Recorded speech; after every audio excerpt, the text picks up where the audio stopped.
El Clasico. El Clasico. Le Barça est clairement entre la crise en cas de défaite contre le Real Madrid ou bien un réveil après le match nul qui peut potentiellement nous envoyer en Ligue Europa. Bonjour à tous et bienvenue dans cette nouvelle vidéo du comptoir catalan. Alors aujourd'hui on se retrouve, vous l'avez compris, pour l'avant-match.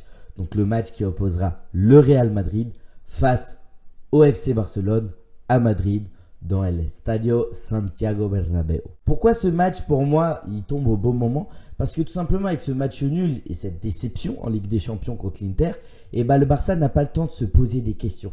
N'a pas le temps de savoir si certains choix, après ça peut être à défaut, mais n'a pas le temps de se demander si l'entraîneur, parce que j'ai vu beaucoup défiler sur les réseaux que l'entraîneur, est-ce que Xavi est l'homme de la situation? Il n'y a pas le temps, il faut directement après cette déception se concentrer sur le match qui arrive demain donc, contre le Real Madrid, et tout simplement le Barça n'a pas le choix de gagner. Donc, clairement ce match ça va nous permettre de prendre de l'avance déjà sur les Real Madrid, parce qu'on va le voir tout à l'heure au niveau du classement qu'une victoire va vraiment nous aider pour tout simplement le parcours de la Liga et pour remporter cette Liga. Le Barça n'a pas le choix de gagner, il est très important de se concentrer sur le match, de proposer notre beau jeu qu'on propose quand même depuis le début de la saison et justement de ne pas penser à toutes ces déceptions qu'on a eues cette saison, à toutes ces mauvaises pensées qu'on a, se concentrer sur ce match-là et surtout qu'on sait que pour nous les Catalans, le Classico c'est quand même un match assez important dans l'année. Dès que le calendrier sort, on est là à voir quand est-ce que sera le Classico. Là il est demain et il ne faudra pas faire de faux pas. Donc au niveau du classement, donc après 8 journées, donc là on arrive à la 9e journée, le Barça et le Real sont à égalité de points, donc à 22 points. Mais le Barça est premier à différence de but, à une différence de 7 buts, qui est quand même une grande différence. Mais là où ça va être important, bien évidemment, c'est d'être à une différence de points. Et là, prendre 3 points d'avance sur le Real Madrid va fortement nous aider pour gagner la Liga, ça on est tous d'accord. Et surtout, ça va directement recharger les batteries du Barça. Certes, on a une déception cette année en Ligue des Champions une nouvelle fois, mais il faut rester concentré sur nos objectifs principaux qui sont la Liga et aussi la Copa del Rey, et on verra sur quelle Coupe d'Europe on sera et on verra si ça sera un objectif principal pour nous. Mais en tout cas, la Liga, ça fait très longtemps qu'on l'a pas gagnée. Cette année, on a une équipe pour pouvoir la gagner. C'est le moment de se réveiller et de battre le Real Madrid. Faut pas oublier que le Real Madrid, on les a battus l'année dernière. On les a battus 4-0 avec une équipe qui n'était pas non plus exceptionnelle. Donc avec les joueurs qu'on a aujourd'hui, alors certes, il n'y avait pas aussi Benzema du côté de Real Madrid. Ça fait pas tout, mais ça change quand même, surtout que ce joueur va bientôt être élu Ballon d'Or. Je pense, en tout cas c'est mon avis, il le mérite amplement. Mais on sait qu'il y a une différence quand il y a Benzema et quand il n'y a pas de Benzema. Mais quand même, c'était une large victoire 4-0 avec des joueurs de bon niveau, mais non plus pas au niveau des joueurs que nous avons aujourd'hui. Donc c'est pour ça que je suis quand même rassuré, on va dire, sur ce point-là. Mais attention, puisque cette saison, le Barça nous a fait comprendre qu'on n'est pas les rois du monde. La forme actuelle du Barça, elle est plus que coussi coussa que face à l'Inter. Là, elle est un peu dans un bad mood. Clairement, avec le Barça, là, avec la déception qu'on a eue en Ligue des Champions, je ne sais pas ce qui se passe dans la tête des joueurs, mais ça doit être quand même assez bizarre. Et c'est pour ça que pour moi, ce match va être important, parce que ça ne va pas laisser place au doute. Non, on vient de faire une déception face à l'Inter. Il y a directement un match face au Real. Il faut directement se remettre là-dedans. Directement se concentrer sur les objectifs. Et surtout concentrer sur la victoire. Les matchs contre le Real, on ne doit pas les perdre. On doit les gagner. C'est très important.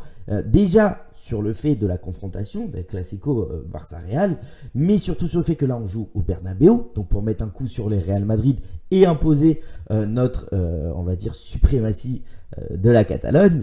Et tout simplement, surtout, montrer au reste de l'Espagne que peut-être nous en Europe, on a un petit peu toujours du mal, on va dire. Mais en Espagne, on va être les champions cette année. Alors au niveau de ma compo, on a vu dans la journée, je ne sais pas si vous l'avez vu sur les réseaux sociaux, mais on a eu plusieurs compos probables proposés par Sport, proposés par Marca.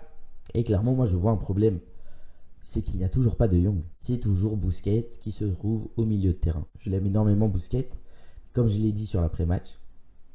Là pour moi, Xavi est en train de me décevoir sur ce choix-là. Il doit passer le cap. De Jong a déjà prouvé qu'il a le niveau pour être titulaire au Barça. Et donc, c'est à partir de ce match-là qu'il devait changer ce système. qui devait montrer une nouvelle page. Cette nouvelle page-là, je veux la voir demain. Et je ne pense pas que ça sera entièrement le cas. Donc moi, au niveau de ma compo, ça va être assez simple. Au cage, bien évidemment, Marc-André Ter Stegen qui nous fait une saison exceptionnelle. À droite, Sergi Roberto, que j'ai adoré dans le match face à l'Inter. Parce que j'ai vu aussi qu'ils mettent Koundé. Alors Koundé, on n'est pas sûr. Moi, je vais le mettre quand même sur ma composition. Vous allez le voir. Mais on n'est pas sûr qu'il joue ce match. Et donc, s'il ne joue pas, il y aura probablement Piqué. Et même s'il joue, peut-être Xavi va le mettre en défenseur droit. Mais moi, en tout cas, concernant mon choix, ça serait Sergi Roberto en défenseur droit. Défense centrale, Eric Garcia, Koundé. Si Koundé, bien sûr, a les capacités pour jouer le match. Et en défenseur gauche, Alejandro Balde. Pourquoi Alejandro Balde? Parce que tout simplement, pour moi, c'est sur ces matchs-là qu'il va être intéressant. Il va amener cette jeunesse-là, cette rapidité qu'il a aussi sur le côté, qui peut énormément amener en attaque. Au milieu de terrain, moi, idéalement, ça serait De Jong, Pedri, Gavi.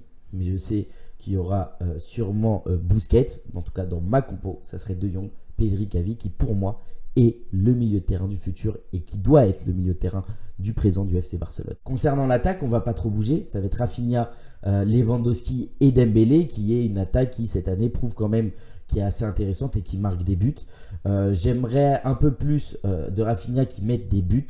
Lewandowski qui continue sur le rythme qu'il a et surtout qui montre que entre lui et Benzema, c'est lui le meilleur numéro 9 cette année en Liga. À gauche, donc Dembélé. Alors apparemment, il y a une probabilité aussi qu'il y ait Ansu Fati, mais je pense que Xavi fera plus confiance à Dembélé qui est vraiment en forme cette année. Mes attentes sur ce match, ça sera donc dans un premier temps Alejandro Balde. Alejandro Balde, donc justement, qui apporte cette jeunesse sur le côté gauche et j'ai envie vraiment qu'il commence à apporter des choses intéressantes et concrètes. Vraiment des actions concrètes qui peuvent nous dire directement, automatiquement, c'est un titulaire indiscutable. Il n'y a pas de discussion. Pour moi, ce n'est pas encore le cas. Ce n'est pas le défenseur gauche indiscutable du Barça. Mais voilà, ça se joue un peu avec Marcos Alonso, Jordi Alba aussi. Pour moi, sur certains matchs qui seraient assez intéressants, mais on l'a compris dès le début de la saison que Xavi, pour lui, Jordi Alba, c'est troisième défenseur gauche. Mais voilà, pour moi, Alejandro Balde, il faudra qu'il prouve énormément qu'aujourd'hui, au Barça, c'est lui qui mérite d'être titulaire en tant que latéral gauche. Ma deuxième attente, ça sera Eric Garcia. Donc effectivement, mes attentes sont beaucoup sur la défense, puisque au final, moi, je pensais que c'était un peu réglé ce problème-là, alors que pas du tout, surtout à cause de Piqué et un petit peu aussi à cause d'Eric Garcia. Donc j'ai envie de voir Eric Garcia du caractère. C'est-à-dire que certes, Eric Garcia, tu as fait un mauvais match face à l'Inter. Tu as fait des choses, on va dire, intéressantes, mais d'autres choses qui nous ont coûté ce match nul. À toi de montrer que tu as du caractère, que tu as oublié ce match dernier et que tu veux encore prouver que tu es l'homme de la situation en défenseur central et nous faire un tout petit peu oublier l'absence d'Araujo, même si c'est très compliqué. On va finir donc du coup par mon prono.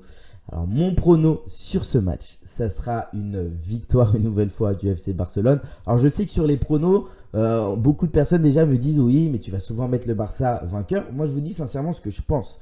Face à l'Inter, je pensais réellement qu'on allait gagner. Il y a eu plusieurs faits de jeu, on va dire, qui nous ont fait qu'on s'est retrouvé à 3-3. Mais contre le Real, je pense vraiment qu'il y aura un petit réveil du Barça, mais je ne pense pas que ça sera non plus une large victoire. Il ne faut pas oublier qu'on est au Bernabéu.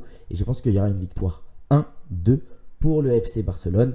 Voilà. Il faut qu'il y ait cette victoire parce qu'elle est très essentielle pour les supporters du Barça. On a besoin un petit peu de baume au cœur après cette déception en Ligue des Champions.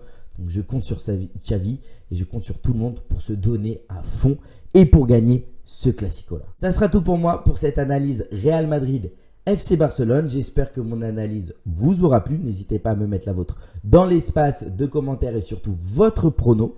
N'oubliez pas de vous abonner à la chaîne Le Comptoir Catalan. Alors voilà, on gagne de jour en jour des abonnés. Ça me fait extrêmement plaisir. Ça me donne énormément de force et d'envie de continuer mon projet. Donc voilà, n'hésitez pas à partager un petit peu à tout le monde. Voilà, en espérant de passer le palier des 100 premiers abonnés. Ça me ferait énormément plaisir et ça serait déjà une petite première étape pour ce début de chemin qu'on va faire ensemble. N'hésitez pas aussi à lâcher un petit like pour donner de la force et surtout si la vidéo vous a plu. Suivez-moi aussi sur le compte Twitter Le Comptoir Catalan pour suivre les actualités du Barça et surtout mon avis sur ce qui se dit sur Twitter par rapport au Barça, par rapport aussi par exemple à Xavi. Je vois beaucoup de commentaires qui remettent en question Xavi. Moi, je vous donne en tout cas le mien. Ça se trouve sur mon compte Twitter, Le Comptoir Catalan. Je vous souhaite un très bon match, une victoire, je l'espère. Et surtout, n'oubliez pas, et aujourd'hui plus que jamais, Visca Barça y Visca Catalunya y también Viva España. Ciao.